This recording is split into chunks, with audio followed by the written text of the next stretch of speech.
welcome back to Billy Ho Sports. Continuing that Jim Dandy coverage that I have for you this weekend at Saratoga, we are going to go ahead and do a betting strategy type video for the Jim Dandy Stakes. Of course, we do have a 5-horse field, but no one should be surprised or upset about a short field. The last few years in this race, I looked it up. Hell, the year Epicenter won, there was only 4 horses. The year Forte won it, 5 horses. Fierceness had 6. So it's usually right around that area. 5 horses is okay. Uh, this will be your split the pot draw for the Jim Dandy day card. So stick around for the big spin and be looking at the Bing Crosby San Diego Handicap Delmar videos coming soon. We're going to do a split the pot draw for all that. And you can check the description for details. Just subscribe to the channel, give a like, leave a comment, get your name in the draw, and let me know what you think about this race. I think we all have our thoughts. Okay, we are going a mile and an eighth around the track for grade 2 Jim Dandy. 500,000 is the purse. And number 1, Baeza leads us off the catbird seat, so to speak, the number 1 post, winning at a 22% clip. He's been working very well leading up to this race. I think we should see a much fitter horse.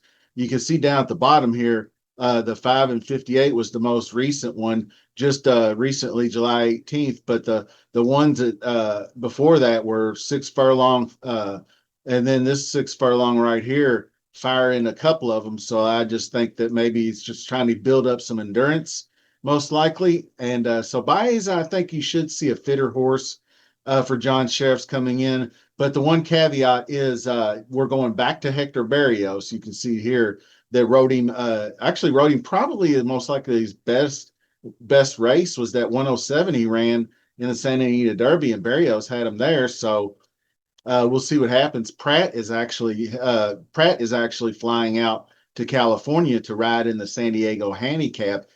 Be on the lookout for that video because Nisos is in there. We haven't gotten the draw yet, but I'm already working on a potential list of contenders. So Baeza definitely going to be everybody's kind of like wise guy horse that's going to beat Sovereignty. And we'll see. You know, it's possible he could get up there, and if he moves forward, you never know what can happen when the race unfolds, and maybe a cutback in distance where he was a little closer. You can see he ran a mile and an eighth in the Santa Anita Derby, so he was right on the lead in the stretch. So maybe the shortened distance could be key for him. We'll have to see. But I like the Sandman. I was kind of poo-pooing him before.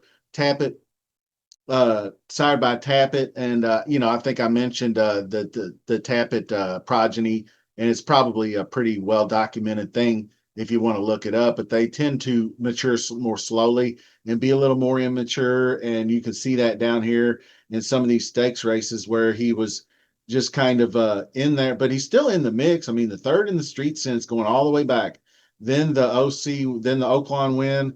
I mean, he was running at a speed favoring track, being a closer. That whole stint at Oaklawn Park, he ended up winning the Arkansas Derby because look, blistering ass pace.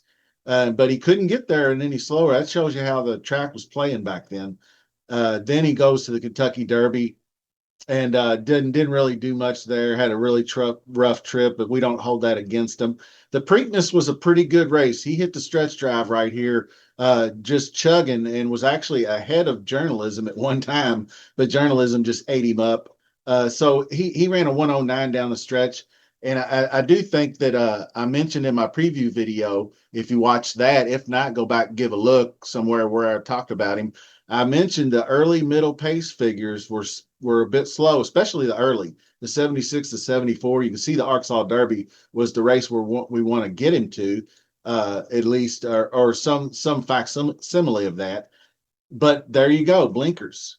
So I think a lot of times the horses get blinkers, inside positioning, and want to focus them on getting out of the gate faster, showing a little more early speed and getting engaged in the race instead of being ninth by 12 lengths at first call.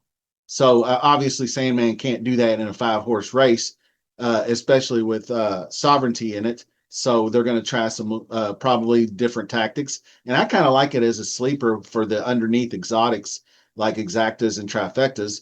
And maybe everybody else does too, because he's still going to be a popular horse like he was before, but not, not quite the fanfare the Derby got. But Moplex, probably the probably a main wise guy. You can see he's fifth in prime power last, but he ran a really good Ohio Derby. But does that speed favoring track compare to the speed favoring of Saratoga?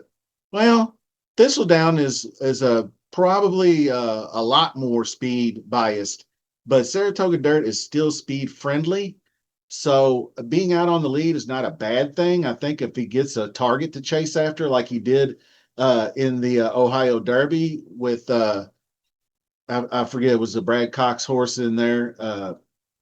But anyway, Bayshore, the same thing, chasing a horse and then takes over. So that's the kind of thing. Even though he's could go on the lead, but that's the thing. Where's he going to get the? I mean, Baeza, are you going to default Baeza to the lead and then try to track him there? Because none of these other horses are going to go. So I mean, the only thing he can do is go on the lead and just try to take it wire to wire, and maybe Manny Franco can control the pace a little bit and get it done. But it's not in the cards either way, in my opinion. But I'm just trying to make a case of what could happen. Hill Road training well with recent workouts alongside Breeders' Cup champion Sierra Leone. Trainer Chad Brown noted he's worked really well the last two times with Sierra Leone. I mean, but where's the path to him winning? He can't be right there with. He's going to be behind Sovereignty probably the whole race. So he really? He's not going to outrun Sovereignty, obviously. So I don't know what tactics they'll use. But I don't know if I would just be saying training, because I looked for video and I couldn't find any.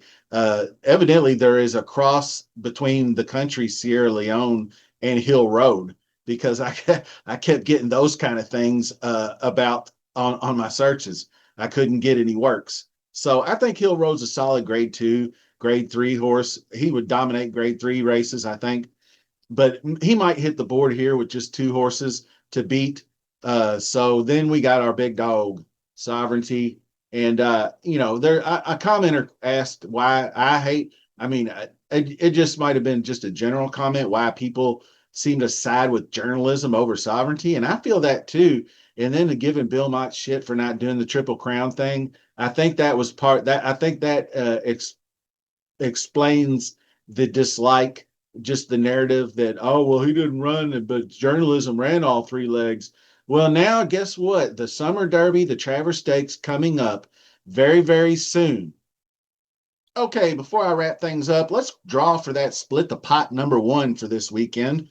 FYI, the rules are I spin the wheel 3 times. The first one up is the winner. You win the $20 bet that I pay for, and you get half the pot if we win. Now, the next 2 are alternate entries, AEs, in case the winner fails to reach out. More often than not, those alternate entries get that bet. We had 2 different alternate entries pick up the bets last week. One of them won some money. He's going to roll it back over. So if your name is drawn, reach out regardless. So here we go.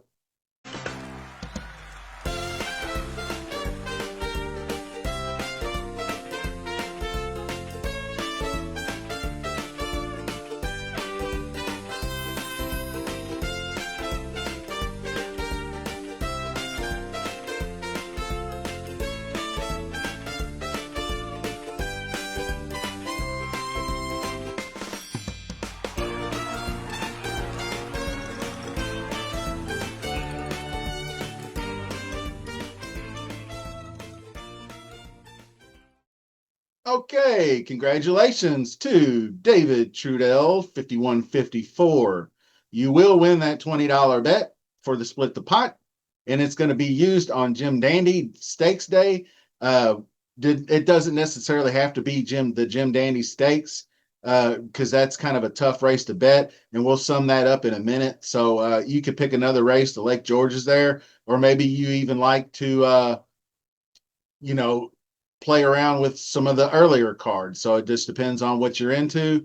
Just let me know. Reach out to claim your prize. Email me at BILLYAH35 at yahoo.com.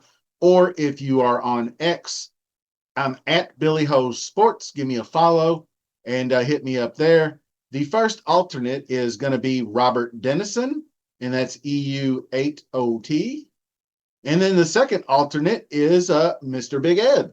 So Mr. Big Ed follows me on X, so he'll be waiting in the wings just in case the top two don't qualify, and he'll be all over that $20 bet. So you all better not miss out, David Trudell. So anyway, summing up the Jim Dandy, we said it was a tough one to make any money on, but I think if you did want to use that split the pot money, I might go for a tight trifecta, putting Sovereignty on top, and then underneath with Baeza and Sandman 2 and 3 boxed. So that's like a pretty cheap bet. I think it's like a $2 box, just like an exacta. So you could bet a $5 trifecta and pay $10 and then use the other $10 to throw on Sovereignty just for the fun of it. Or you could put 10 to show on the longest shot in the race. So anyway, that's it. Congrats, David Trudell. Reach out. Remember, Robert and Big Ed, you're there too. So be on the lookout for those Delmar videos coming very soon. We're going to have another split the pot giveaway there as well.